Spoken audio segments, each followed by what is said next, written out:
Like कर देना। यार सब्सक्राइब कर दो यार, आप नहीं चाहते कि आपका देसी भाई भी आगे बढ़े? हाँ भाई मानते हो ना, तो आप सब्सक्राइब कर देना और लाल कलर के बटन को दबाने के बाद उस घंटी बटन को भी दबा देना, ठीक है? एक ध्यानी मोंग जंगल के एक वृक्ष के नीचे ध्यान किया करते थे। वे रोज एक लकड़हारे को लकड़ियां काट कर ले जाते देखते। एक दिन उन्होंने उस लकड़हारे को रोककर कहा, सुन भाई, दिन भर लकड़ी काटता है, 2 जून की रोटी भी जुट नहीं पाती। तू जरा आगे क्यों नहीं जाता? वहाँ आगे चंदन के वृक्षों का जंगल है, एक दिन काट लेगा तो 7 दिन के खाने की व्यवस्था हो जाएगी। गरीब लकड़हारे को विश्वास नहीं हुआ, क्योंकि वह तो सोचता था कि जितना वह जंगल को जानता है और कौन जान सकता है। जंगल में लकड़ियाँ काटते काटते ही तो उसकी ज़िंदगी बीती है। यह साधु यहाँ बैठा रहता है इस वृक्ष के नीचे, इसको क्या खाक पता होगा कि जंगल में आगे क्या है? मानने का मन तो ना हुआ, लेकिन फिर सोचा कि नुकसान ही क्या है, कौन जाने ठीक ही कहता हो। फिर झूठ कहेगा भी क्यों? शांत आदमी मालूम पड़ता है, मस्त आदमी मालूम पड़ता है, कभी बोला भी नहीं इसके पहले। एक बार प्रयोग करके देखने में क्या जाता है। साधु की बातों पर विश्वास कर वह आगे गया। जब वहाँ से लौटा तो साधु के चरणों में सिर रख दिया और कहा, मुझे क्षमा करना, मेरे मन में बहुत संदेह आया था, क्योंकि मैं सोचता था कि मुझसे ज़्यादा इस जंगल के बारे में और कौन जानता है। मेरा बाप भी लकड़हारा था, उसका बाप भी लकड़हारा था। हम यहीं की जलाऊ लकड़ियाँ काट काट कर जिंदगी बिताते रहे। कभी यह न सोचा कि इससे आगे शायद कुछ इससे भी अच्छा हो सकता है। मैं भी कैसा अभागा हूँ, काश पहले पता चल जाता तो आधी जिंदगी गरीबी में ना गुजारनी पड़ती। साधु ने कहा, कोई फिक्र ना करो, जब पता चले तभी जल्दी है, जब जागो तभी सवेरा है। अब जाओ और जाकर चंदन की लकड़ियाँ काटो।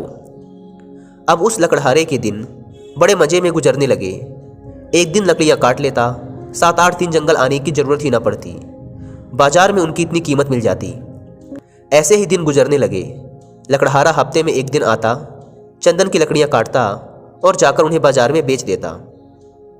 एक दिन जब वह लकड़हारा लकड़ियाँ काटने जा रहा था तो उस साधु ने उसे रोककर कहा, तुम जब से चंदन की लकड़ियाँ ही काट रहे हो, आगे नहीं गए? तुम्हारे मन में कभी यह सवाल नहीं उठा कि इस चंदन के आगे भी कुछ हो सकता है? यह तो मुझे समझ ही नहीं आया, यह तो मेरे मन में सवाल ही नहीं आया कि चंदन के आगे भी कुछ हो सकता है, लकड़हारे ने कहा। साधु ने कहा, चंदन के जरा आगे जाओ तो वहाँ चांदी की खदान है। लकड़ियाँ वकड़ियाँ काटना छोड़ो, एक दिन ले जाओगे, 2-4 महीने के लिए हो जाएगा। अब तो वह साधु पर भरोसा करने लगा था। बिना कुछ सोचे वह भागा। वहाँ जाकर देखा तो सचमुच चांदी की खदान थी। वह खुशी से उछलने लगा। अब तो वह 4-5 महीने में एक बार आता, चांदी लेता और अगले 4-5 महीने आराम से रहता। ऐसे ही कुछ साल गुजर गए। एक दिन जब वह चांदी लेने जंगल जा रहा था तो वह साधु उसे फिर उसी पेड़ के नीचे बैठा मिला। उस साधु ने लकड़हारे से कहा, अभी भी तुम चांदी ही ला रहे हो? थोड़ा और आगे जाओ, वहाँ सोने की खदानें हैं। जब वह लकड़हारा चांदी की खदानों से कुछ मील आगे गया तो देखा कि वहाँ सचमुच सोने की खदानें थी। इतना सोना जो उसकी पूरी ज़िंदगी बदल सकता था। दोस्तों, यहाँ पर इस कहानी को थोड़ी देर के लिए रोकते हैं। दोस्तों, उस लकड़हारे की तरह हमारी ज़िंदगी में भी सोने की एक खदान है जो हमारी पूरी ज़िंदगी बदल सकती है। बस ज़रूरत है तो उसे पहचानने की, उसे निखारने की। और हमारे लिए वह सोने की खान है हमारा माइंड, हमारी नॉलेज। और इससे कीमती हमारी ज़िंदगी में और कुछ हो भी नहीं सकता। लेकिन हमारी नॉलेज निखरती है अच्छी अच्छी बुक्स पढ़ने से। लेकिन आजकल लोगों के पास इतना टाइम नहीं है कि वो हर बार नई बुक्स खरीद कर लाएं व उसे अलग से टाइम निकाल कर पढ़ें। कई बार तो हम बुक्स खरीद भी लाते हैं पर वो ऐसे ही पड़ी रह जाती हैं, क्योंकि हमारे पास टाइम नहीं होता उन्हें अलग से पढ़ने का। हमारी यह प्रॉब्लम सॉल्व करता है Kuku FM. Kuku FM India का लीडिंग ऑडियो लिसनिंग प्लेटफॉर्म है, जहां पर आपको सैकड़ों अलग अलग टाइप की बुक्स की ऑडियो बुक सुनने को मिल जाएंगी। और इस ऐप की सबसे अच्छी बात यह है कि इसमें लैंग्वेज बैरियर नहीं है। आप इन ऑडियो बुक्स को किसी भी लोकल लैंग्वेज जैसे गुजराती, मराठी, तमिल, तेलुगु आदि भाषाओं में भी सुन सकते हैं, वो भी किसी दूसरे काम को करते हुए। अलग से टाइम निकालने की भी ज़रूरत नहीं है। मैं आपको कुकू एफएम पर कुछ ऑडियो बुक रिकमेंड करना चाहता हूँ जो अभी रिसेंटली मैंने भी सुनी है और मुझे काफ़ी पसंद आई, जैसे power of subconscious mind, think like a monk. Kuku FM के पूरे 1 साल का सब्सक्रिप्शन 399 रुपीज़ में मिल जाएगा। जहां पर आप ऐसी सैकड़ों ऑडियो बुक सुन सकते हैं रोज़ लगभग ₹1 के प्राइस पर। लेकिन अगर आप मेरा कोड WI50 यूज़ करेंगे तो फर्स्ट 250 सब्सक्राइबर्स को 50% का डिस्काउंट मिलेगा, यानी ₹199 में पूरे 1 साल का सब्सक्रिप्शन। मैं डिस्क्रिप्शन व पिंड कमेंट पर ऐप की लिंक दे देता हूँ, एक बार जाकर जरूर चेकआउट करें। दोस्तों, अब हम अपनी कहानी पर वापस लौटते हैं। सोने की खदान का पता चल जाने के बाद अब वह लकड़हारा एक बार सोना ले जाता और साल भर तक जंगल नहीं आता। उसकी ज़िंदगी बड़े आराम से गुजर रही थी। ऐसे ही कुछ साल गुजर गए। सालों बाद जब एक दिन वह लकड़हारा जंगल में सोने की खदान की तरफ जा रहा था तो उसे फिर वह ध्यानी मोंक मिला जो कि एक पेड़ के नीचे बैठकर ध्यान कर रहा था। जब उस ध्यानी मोंक ने लकड़हारे को सोने की खान की ओर जाते देखा तो बोला, तुम कभी जागोगे कि नहीं कि मुझे ही तुम्हें हर बार जगाना पड़ेगा? तुझे खुद अपनी तरफ से सवाल नहीं उठते, मन में जिज्ञासा नहीं उठती कि आगे जाकर देख लूं और क्या है? लकड़हारे ने कहा, मैं भी मंद बुद्धि, मुझे यह सवाल ही ना आया। मैं तो समझा कि सोने से बड़ा और क्या हो सकता है, बस यही आखिरी चीज़ रही होगी। साधु ने कहा, अरे भोले इंसान, सोने की खानों से आगे जा, तुझे वहाँ हीरे की खदानें मिलेंगी। जब वह लकड़हारा जाकर देखता है तो उसे अपनी आंखों पर भरोसा नहीं होता। वहाँ सचमुच हीरे की खदानें थी। अब तो लकड़हारा एक बार हीरे ले जाता और कई सालों बाद वापस जंगल में आता। समय के साथ वह लकड़हारा बूढ़ा हो गया। एक दिन जब वह हीरे लेकर जंगल से वापस आ रहा था तो उसी पेड़ के नीचे उसे फिर वही ध्यानी साधु मिलता है।